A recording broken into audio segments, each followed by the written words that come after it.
Hello and welcome to Disconnect, New Mexico Special Episode 4, Pueblo Witchcraft. Last week we talked about some of the characteristics that make up Hispanic witchcraft in the South.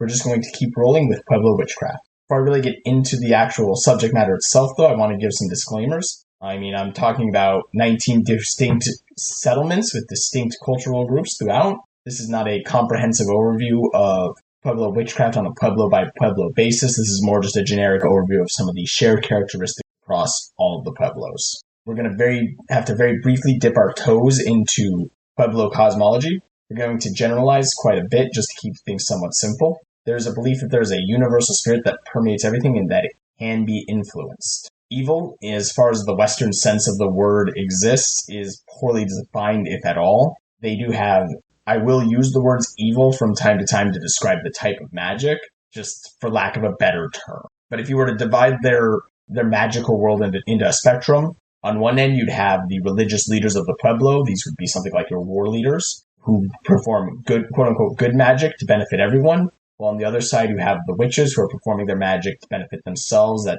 others' expense. This would be what would be their quote-unquote evil magic. A witch usually is someone who doesn't want to pull with the rest of the Pueblo. Remember that in Pueblo cultures, in a lot of ways, the overall well-being of the Pueblo is more important than the well-being of any individual within that Pueblo. Usually Pueblo witches act alone, although, as we'll see, that isn't a universal. From Witchcraft in the Southwest by Mark Simmons, quote, "What exactly motivates Pueblo witches to go about their nefarious trade? With them there is no pact with the devil, nor any conscious self-dedication and handmaidens of evil, such as appears common among notions of European witchery. Pueblo witchcraft is strongly individualistic in tone, and its application generally follows upon some personal goal, since a witch who feels an injury will retaliate.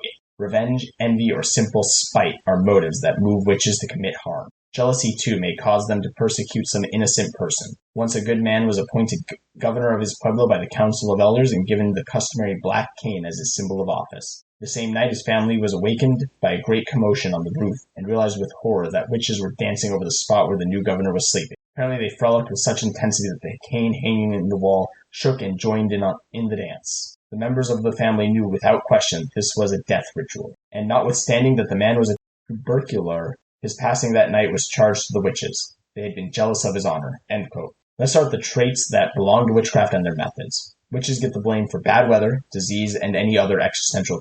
As for their methods, images or representations that the witchcraft is performed onto and that then affect the victim are a popular choice. Another popular method is what's called shooting magic, something we'll talk about more in other witchcraft systems as well. The shooting method is simply that injecting a foreign object into someone, such as a piece of bone.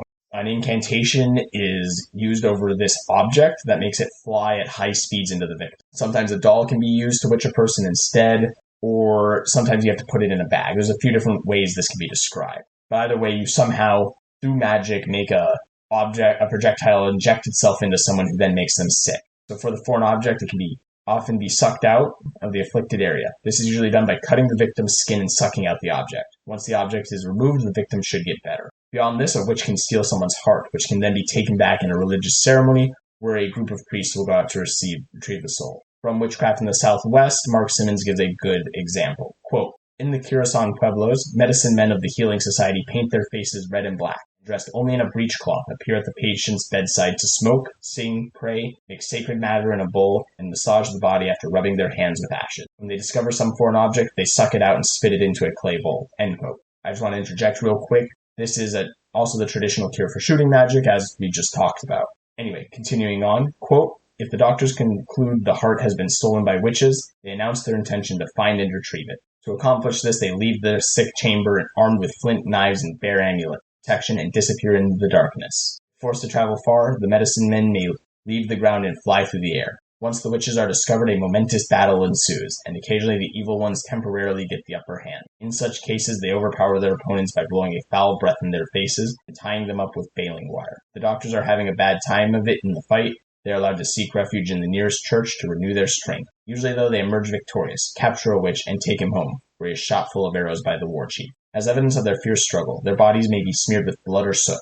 With the witch, the medicine men bring back the lost heart, often in the form of a ball of rags containing a grain of corn in the center. The patient is given this as the conclusion of the ceremony. The exhausted practitioners are given food.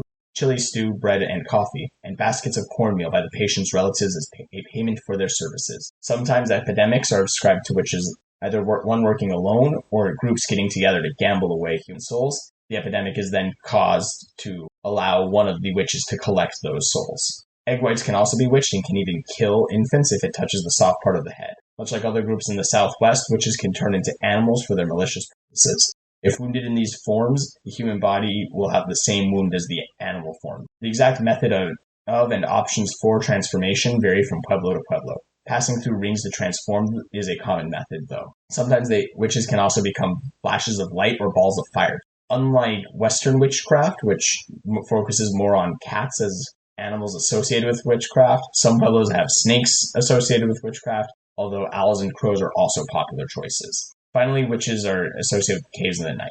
Besides the nefarious aspect of Pueblo witchcraft, a witch can also be called upon to charm people or make love potions. This may have been a tradition that the Spanish introduced the Pueblos to rather than something local to the Pueblos. As for catching a witch, there's no standardized method across all Pueblos. Usually one suspects others from the village. Older people are more likely to be suspected, especially if they are senile or suffer from the other ravages of age. Anyone with a physical deformity, a reputation for being dishonest, suddenly wealthy without a clear cause, rude in speech, who makes an enemy of a prominent tribe member, prowls about in the night peering in windows, or is lurking about the homes of the ill, may also be suspected of being a witch. Once the witch has been identified, though, killing them is a very effective way to neutralize their magic. Upon death, the magic goes away. Until fairly recently, witchcraft was a capital offense in many pueblos as it was seen as endangering the entire community. In some pueblos, though, death wasn't the only option. Sometimes making a witch confess would cure the afflicted as well as make the witch lose all their powers. As for how one becomes a witch, there's really two primary methods. Either it runs in your bloodline and you inherit it, or the knowledge is purchased. In the case of the latter, usually is money up front, and down the line,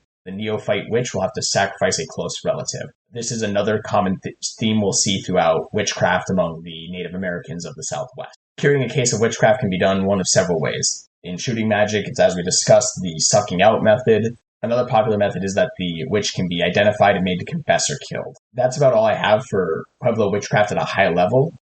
If you enjoyed the show, please share it with your friends. Leave a review on your podcast app of choice if it lets you. Since I'm a Luddite and don't use social media, word of mouth and reviews are the only way the show spreads. We have a website located at engineeringfire.org. That's spelled ENGINEERINGFIRE.org, where I have a link in the header for podcast resources, including pictures, companion posts, my bibliography, and the transcripts of each show. We have an email you can submit comments and questions to at michael@engineeringfire.org. The intro music is Desperados by Frank Schroeder and sourced from filmmusic.io. The outro music is NeoWestern from Kevin McLeod of Incompetech. Links to all things mentioned are present in the show notes and at the website. And thank you all so much for listening, and I will see you in the next episode.